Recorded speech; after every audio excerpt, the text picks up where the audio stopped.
যে ব্যক্তি ঈমানের সাথে সওয়াবের আশায় রমজান মাসের লাইলাতুল কদর জাগবে, লাইলাতুল কদর শেষ দশকের বিজোড় রাতগুলোর মধ্যে আছে, এই ব্যক্তির সমস্ত গুনাহ আল্লাহ পাক মাফ করে দেবেন। স্পেসিফিকলি বলা নাই 27শে রমজানই লাইলাতুল কদর হবে, স্পেসিফিকলি বলার সুযোগ নাই, মিস হতে পারে।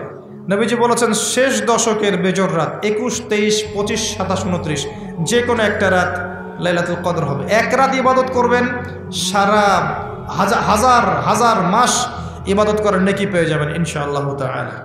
ওই সময় আল্লাহ পাক প্রথম আসমানে নেমে আসেন, সুবহানাল্লাহ, এসে বলেন কে আমাকে ডাকবে, আমি তার ডাকে সাড়া দিব। কে আছে আমার কাছে কিছু চাইবে, আমি তোমার চাওয়া পূরণ করব। কে আছো আমার কাছে ক্ষমা চাইবে, আমি তোমাকে ক্ষমা করে দেব। আল্লাহ পাক ফজর পর্যন্ত এটা বলতে থাকে। এক হচ্ছে লাইলাতুল কদর তালাশ করবেন। লাইলাতুল কদর তালাশ করতে হলে শেষ দশকটা ইতিকাফ করার চেষ্টা করেন। ইতিকাফ করতে পারলে আপনি লাইলাতুল কদর পেয়ে যাবেন ইনশাআল্লাহ। স্পেসিফিকলি বলা নাই 27শে রমজানই লাইলাতুল কদর হবে, স্পেসিফিকলি বলার সুযোগ নাই, মিস হতে পারে। নবীজি বলেছেন শেষ দশকের বেজোড় রাত 21, 23, 25, 27, 29 যে কোনো একটা রাত লাইলাতুল কদর হবে। এক রাত ইবাদত করবেন, সারা হাজার হাজার মাস ইবাদত করার নেকি পেয়ে যাবেন ইনশাআল্লাহ তাআলা। এই রাতে দোয়া করলে দোয়া কবুল হয়ে যায়।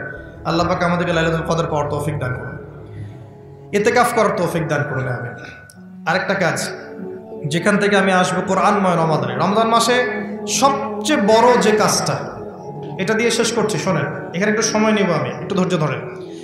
রমজান মাসের সবচেয়ে বড় কাজ এবং রমজান মাস যে কারণে মহামান্বিত বা মহিমান্বিত, শব্দটা হয়তো আমি ভুল বলেছি, তো সেটা হচ্ছে আল কোরআনুল কারীম। রমজান মাস সেই মাস যেই মাসে কোরআন নাজিল করা হয়েছে। কি কারণে রমজান মাস এত ফজিলতময়? প্রশ্নটা কি একটা যৌক্তিক প্রশ্ন না? শাবান মাসে কেন এত কিছু নয়, রজব মাসে নয় কেন, রমজান মাসেই কেন? উত্তর একটা উত্তর, যে শাহরু রমাদানাল্লাযী উনজিলা ফীহিল কোরআন। রমজান সেই মাস যেই মাসে আমি কোরআন নাজিল করেছি। কি জন্য নাজিল করেছেন আল্লাহ পাক? হুদাল লিন্নাস, এটা মানব জাতির জন্য হেদায়েত, ওয়া বাইয়িনাতিন মিনাল হুদা, এবং এটা সুস্পষ্ট একটা প্রমাণ, ওয়াল ফুরকান, এবং সত্য মিথ্যার মানদণ্ড, ইলা আখিরিল আয়াত। সূরা কদরে আল্লাহ বলছেন ইন্না আনজালনাহু ফি লাইলাতুল কদর, আমি লাইলাতুল কদরে কোরআন নাজিল করেছি। আর কদর কোন মাসে? শাবানে না রজবে না রমজানে? তাহলে রমজান মাসে কোরআন নাজিল হয়েছে, প্রমাণ হলো। তো যেটা বলছিলাম, আমরা কিন্তু জানি খুব ভালো করে যে আমরা কি কি পাপ করেছি। এই পাপগুলোকে একটু খাতার মধ্যে লিস্ট করতে হবে, পারবেন? নিজের বড় বড় পাপগুলোকে খাতায় লিস্ট করতে পারবেন? পারা যাবে ইনশাআল্লাহ। ছোটোখাটো পাপের কথা বাদ দেন, ছোটোখাটো পাপ আল্লাহ পাক অজু করলে মাফ করে দেন।